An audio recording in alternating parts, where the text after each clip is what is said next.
Nagbabala ang Department of Information and Communications Technology o DICT sa mga politiko laban sa paggamit ng iligal na text blast machines sa kampanya. Tinitignan na rin kung paano naipapasok ang mga iligal na makina dito sa Pilipinas. Kasunod yan ang pagkakaaresto sa isang Malaysian national sa Parañaque dahil sa pagbebenta ng text blast machines. Kaugnay niyan at iba pang issue, magkakausap natin, DICT spokesperson ASEC Aboy Paraiso. Magandang tanghali po sa inyo, ASEC Aboy. Magandang tanghali, Cheryl, sa inyong mga tagapanood, taga-subaybay, tagapakinig. Magandang hapon po sa atin lahat. ASEC, ano po yung pwedeng harapin ng politiko na gagamit nga nitong mga text blast machine? Ito ho, can be considered as an election offense. Maaari ho sila madiskwalipika. Bukod pa doon, may mga karampatang kriminal na parusa rito, Cheryl. Ito ay magko-constitute ng violation ng maraming batas, including yung mga anti-smuggling laws ho natin at ang violation po ng Cybercrime Prevention Act of 2012 ho natin. Ano po yung pamamaraan, ASEC Aboy, na ginagamit para matukoy itong mga politikong gagamit nito? Meron na po ba tayong mga nakukuhang information na may mga interesado nga or may mga nagbabalak nga pong mga politiko na gagamit nito? Well, una-una ho, base doon sa interrogation report na nakalat natin, doon sa pagkakahuli natin, doon sa Malaysian na suspect ho natin na nagbebenta ng mga IMSI catcher devices ho na to, matutukoy natin ho yung mga kliyente niya at baka ho kasama sa listahan ng kliyente niya ay yung mga ibang mga personalidad na tumatakbo ngayong halalan.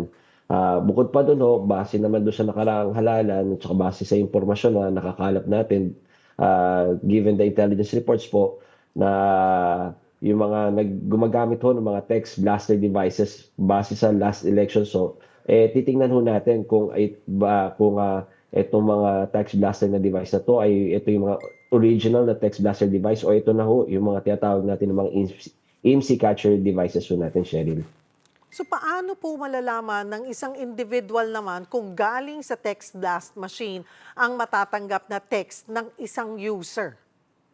Well, kadalasan naman ho itong mga text blaster machines na to, yung mga traditional natin, sumasampa to sa mga mobile devices natin. Ang mangyayari ngayon dahil because of the SIM Card Registration Act, matutukoy na natin saan manggagaling yung mga text machines na to or itong mga text blast na to base doon sa numero ho.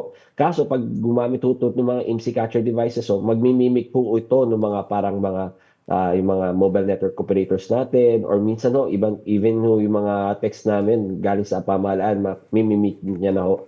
Ang karaniwan na telltale sign ho dito is if there is a link that is attached to that text message ho, because pinagbawal na ho ng ating NTC na kahit ano hong text, magkaroon na ho at saka makakapag-attach ng mga hyperlinks na sa mga text messages na ito.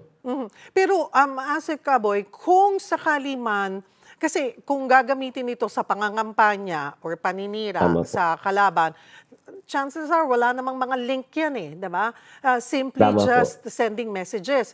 Pero tama po ba na bawal gamitin ang pagsisend ng text messages sa mga botante ng pangangampanya? So yun pa lang, pag may nakatanggap ka, alam mo na illegal kagad yun.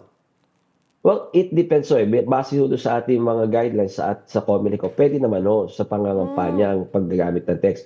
Ang bawal ho, Ma'am Cheryl, yung pagpo-possess ng mga text blasting device na to at paggamit ng mga text blasting device na to sa pangangampanya ho, iba hong offense ho yun Again, tama ho kayo. Pero ngayon ho, na parang pag ginagamit sa kampanya to, hindi na magkakaroon ng hyperlink to. Pero nag-procure na ho ang ating DICT, ang inyong DICT ho, ng mga machines para naman ho matukoy kung nasaan at kung ginagamit itong mga IMSI catcher devices na ho na to.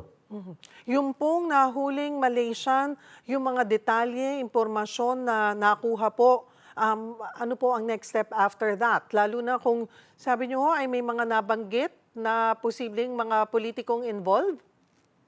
May mga nakuha mga pangalan, this would be subject po sa mga follow-up operations ng ating law enforcement agencies po, Ma'am Cheryl.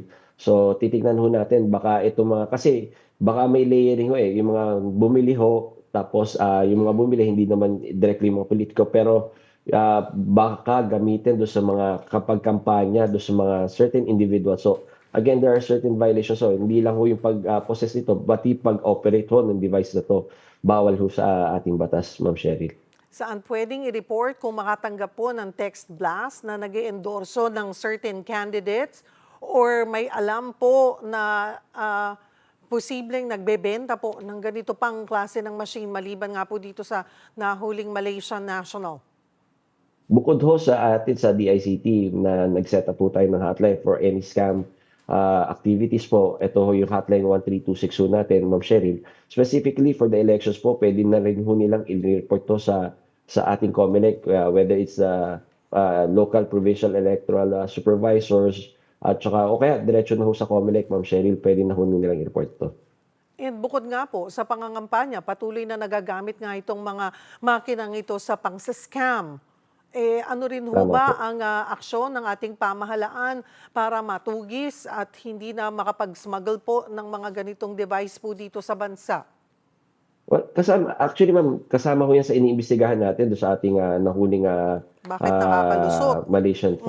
Malaysian individual na nagdi-distribute ho nitong mga machines na 'to.